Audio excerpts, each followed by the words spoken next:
Chapitre 6. Mes débuts dans l'œuvre. Ma première mission. Acte 12:35. Barnabas et Saul, après s'être acquittés de leur message, s'en retournèrent de Jérusalem, emmenant avec eux Jean, surnommé Marc. 4 mois après être devenu chrétien, le Seigneur me donna l'appel et la grâce de tout abandonner, mon emploi, ma famille, ma carrière, mon argent, tout. J'ai vendu tous mes instruments de musique. J'ai vidé mon compte en banque pour le donner à la communauté. Avec cet argent, nous avons acheté de la nourriture, évidemment, du matériel d'évangélisation pour le distribuer et imprimer 10 000 pamphlets évangéliques. Je me rappelle, il s'appelait « Message divin ». Le temps était venu pour moi aussi de m'accrocher à l'épaule une besace remplie de petits évangiles et de partir évangéliser avec les autres. Nous partions 2 par 2, sans argent ni provisions. Chaque équipe avait environ 5 villages à faire durant la semaine. Nous partions en automobile et le chef du groupe nous déposait à l'entrée du premier village désigné et repartait en nous remettant à la grâce de Dieu après avoir prié pour nous tous. Nous vivions par la foi comme les premiers disciples d'autrefois. Nous nous fiions au Seigneur pour qu'il pourvoie en touchant le cœur des gens pour qu'ils nous reçoivent à leur table et nous donnent le gîte pour la nuit. Au début, comme je n'avais jamais fait ça, c'est la sœur qui était avec moi qui frappait aux portes et qui témoignait. Après quelques maisons, elle m'a dit « Bon, c'est à ton tour ». Mais j'en étais incapable. Je n'arrivais pas à ouvrir la bouche. Je voulais parler, mais mes lèvres étaient scellées par la gêne. J'étais intimidé par les gens, c'était un supplice pour moi. Faire du porte-à-porte 10 heures par jour, et parfois plus, était au-dessus de mes forces. Donc nous sommes revenus à la communauté après seulement 2 jours. Je m'étais découragé, j'étais dans la honte et la confusion. Le porte-à-porte m'intimidait trop. Nous étions partis pour 5 jours, mais je trouvais trop difficile de parler aux gens, alors j'étais tellement lié par la gêne que j'en avais mal au ventre. En passant la porte de la communauté, en voyant ma tête, le chef du groupe demande à l'autre ce qui s'était passé. En comprenant que je m'étais dégonflé, il s'est mis à me faire des remarques telles « Mais c'est pas possible d'être aussi faible. Il va falloir que tu t'endurcisses, mon ami. La semaine prochaine, tu y retournes. » Ah, j'étais tellement misérable d'avoir été aussi trouillard. J'étais le premier à être jamais revenu au milieu d'une mission. Je me faisais pitié à moi-même. Le lundi suivant, donc, j'y suis retourné avec un ancien qui avait reçu l'ordre de me faire parler coûte que coûte. Oui, vraiment, mes débuts dans le service de Dieu ont été bien pénibles. Ésaïe 53:2. Il s'est élevé devant lui comme une faible plante. Plus tard, le chef du groupe m'emmène avec lui là où il devait rendre témoignage devant un groupe charismatique catholique qui se réunissait à l'église de leur paroisse. Devant tout le monde et sans que je m'y attende, il me demande de me lever et de venir dire quelques mots. Pour la 2e fois, j'ai reçu l'onction et en mon esprit est venu un passage du prophète Jérémie, sur lequel j'ai fait un court commentaire. Le texte était celui-ci. « Car je connais les projets que j'ai formés sur vous, dit l'Éternel, projets de paix et non de malheur, afin de vous donner un avenir et de l'espérance. Vous m'invoquerez et vous partirez, vous me prierez et je vous exaucerai. Vous me chercherez et vous me trouverez, si vous me cherchez de tout votre cœur. Je me laisserai trouver par vous, dit l'Éternel. » Jérémie 29, 11-14. L'Esprit Saint est venu au secours de ma faiblesse et j'ai parlé avec une agréable liberté. Durant ces instants, je n'avais plus peur et je ne me sentais plus faible. Là s'accomplit pour moi ce magnifique passage. Ne vous inquiétez pas d'avance de ce que vous aurez à dire, mais dites ce qui vous sera donné à l'heure même, car ce n'est pas vous qui parlerez, mais l'Esprit Saint. Marc 13, 11. Au cours de cette année-là, j'ai été appelé à prendre la parole dans de nombreux groupes charismatiques, de 20, 30, 50 personnes et plus même. Et à chaque fois, l'Esprit Saint venait sur moi, me donnait de l'assurance et me permettait de parler librement, sans être gêné. L'Esprit de l'Éternel te saisira, tu prophétiseras et tu seras changé en un autre homme. 1 Samuel 10, 6. J'aime beaucoup ce texte. Une fois, l'onction de Dieu sur moi était si forte quand je parlais que les gens m'écoutaient avec la bouche ouverte. Mon compagnon d'œuvre en avait été lui-même profondément étonné, m'exprimant avec un langage laconique et apaisant. J'étais, durant tout le temps de mon discours, dans un autre monde qui me semblait être baigné dans la lumière. Plus tard, dans plusieurs polyvalentes de la province, j'ai donné mon témoignage devant des groupes de 30, 60 et même de 90 élèves. Plus tard encore, j'ai donné 3 homélies devant des centaines de personnes.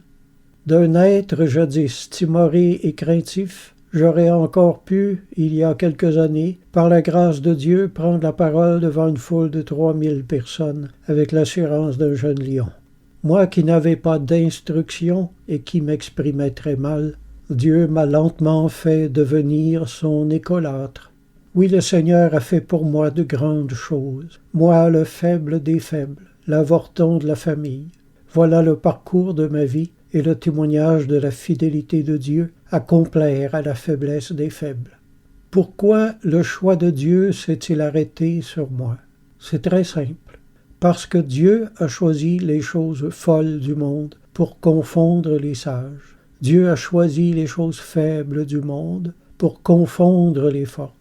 La traduction Philippe se rendue pour humilier les fortes.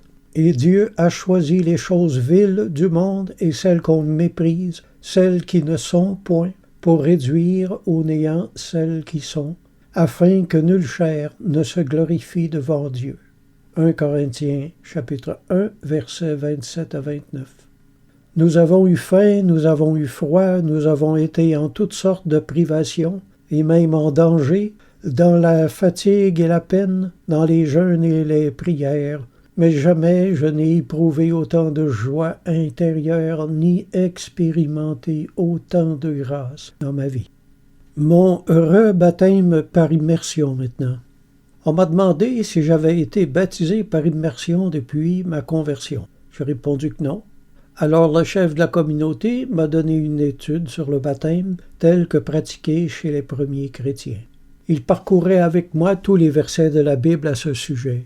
J'éprouvais une telle conviction du Saint-Esprit quand il parlait que je me suis mis à trembler de la tête aux pieds. Cette forte conviction me plaçait devant l'obligation d'être baptisé de cette façon. Je n'avais pas le choix, je devais obéir au Seigneur. J'aimerais faire une note ici, comme j'avais trouvé la foi par le biais d'une église protestante et que je m'étais nourri pendant 4 mois de tous les évangélistes protestants qu'il y avait à la télévision, j'en étais venu à épouser leur point de vue au sujet du baptême. Certains diront que le baptême catholique suffit. J'en conviens très bien aujourd'hui.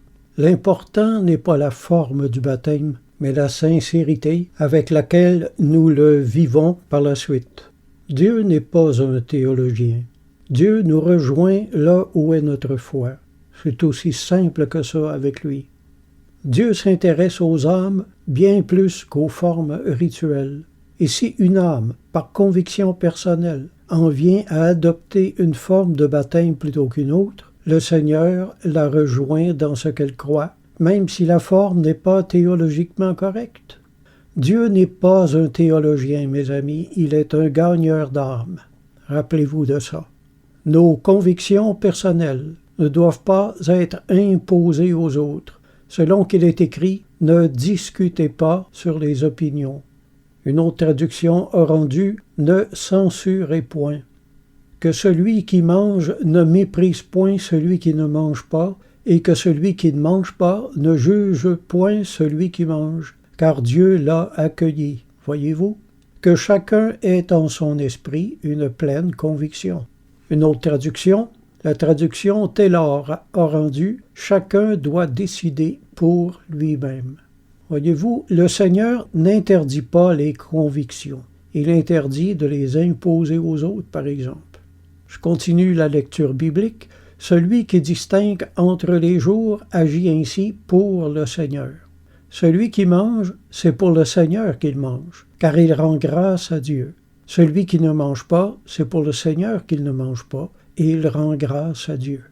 Tout le passage est tiré de Romains, chapitre 14, verset 1, verset 3, versets 5 et 6. C'est la conviction personnelle qui fait état de tout, qui fait foi de tout. Dieu ne juge pas les hommes à leur théologie. Ce serait ridicule. Après mon baptême, je me suis senti pousser des ailes. Je me sentais libre et léger. Je sentais que le Seigneur était content de moi, car je venais de remporter une victoire de plus sur moi-même. Quelqu'un dira encore, la foi ne suffit-elle pas au salut? Je réponds, la foi sauve et le baptême scelle. Celui qui a été baptisé par immersion n'est pas supérieur à celui qui a été baptisé par effusion étant enfant. Dans le Seigneur, personne n'est supérieur à un autre. Un seul est supérieur, c'est le Seigneur. Ne jugez pas les convictions des autres et vous ne serez pas jugés pour les vôtres. Vivre et laisser vivre, croire et laisser croire. Dans les limites du bon sens, évidemment. Ce qui compte, c'est de croire pour le Seigneur, c'est-à-dire pour plaire au Seigneur, ou par amour pour le Seigneur. C'est tout ce que Dieu voit et c'est tout ce que Dieu exige de nous. De nos jours, les chrétiens aiment mettre leur gros doigt dans la Bible pour ensuite le pointer sur les autres et condamner leurs terribles erreurs. Ils n'ont aucune charité fraternelle. Leur cœur n'est pas pur. Ils ne songent qu'à la gloire d'avoir le dernier mot sur tout. C'est pourquoi l'Écriture dit « Ne faites rien par esprit de parti ou par vaine gloire. » Philippiens 2, 3. Une autre traduction a rendu « Laissez tomber tout esprit de rivalité. Qui méprise son prochain est dépourvu de sens, mais celui qui le rejoint est grand. » Libéré de mes entraves maintenant. Comme je l'ai mentionné plus haut, la semaine suivante, le chef du groupe m'a envoyé avec un ancien qui était fort et habitué au porte-à-porte. Il lui avait donné la mission de me guérir, entre guillemets, de ma gêne et de me pousser à parler par tous les moyens afin de débloquer les conduits. Nous sommes donc partis pour une autre semaine. Nous avions 5 villages à faire, comme d'habitude, et mon Dieu que je me suis senti misérable encore une fois. Comme de juste, arrivé à la première porte, je n'arrivais pas à parler. Le frère en question me dit qu'il allait faire les 3 ou 4 premières maisons et qu'ensuite ce serait à moi. J'ai donc essayé, en attendant, de me préparer mentalement, mais arrivé à mon tour, je n'y arrivais toujours pas. La gêne me liait trop fort. Tout à coup, le frère s'est mis à m'engueuler et à me dire qu'il n'allait pas parler à ma place et qu'il allait me laisser planter là devant la prochaine personne, jusqu'à ce que j'ouvre enfin la bouche. Ça, c'est ce qu'on appelle en anglais le tough love, tout comme le Seigneur lui-même l'a quelquefois utilisé avec ses disciples. On le voit en Marc 8, versets 17-18. « Êtes-vous encore sans intelligence et ne comprenez-vous pas? Avez-vous le cœur endurci? Ayant des yeux, ne voyez-vous pas? Ayant des oreilles, n'entendez-vous pas? Et n'avez-vous point de mémoire? » Moi, je pense que les disciples ont dû s'en rappeler de celle-là. Il cogne donc à la porte, on vient ouvrir. Il dit « Bonjour, nous faisons partie des jeunes catholiques à l'œuvre et mon ami a quelque chose à vous dire. » La pression était tellement forte. Mais j'ai enfin ouvert la bouche et j'ai commencé à rendre témoignage. L'Esprit Saint était venu à ma rescousse. Des paroles sortaient de ma bouche non par moi-même, mais parce qu'elles m'étaient données. Je disais ce qui m'était inspiré.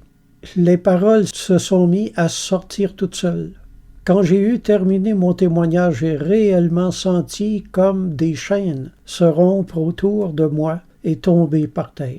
Je me suis senti si libre. J'ai ressenti physiquement quelque chose se détacher de moi. J'ai compris que c'était des esprits mauvais qui me liaient.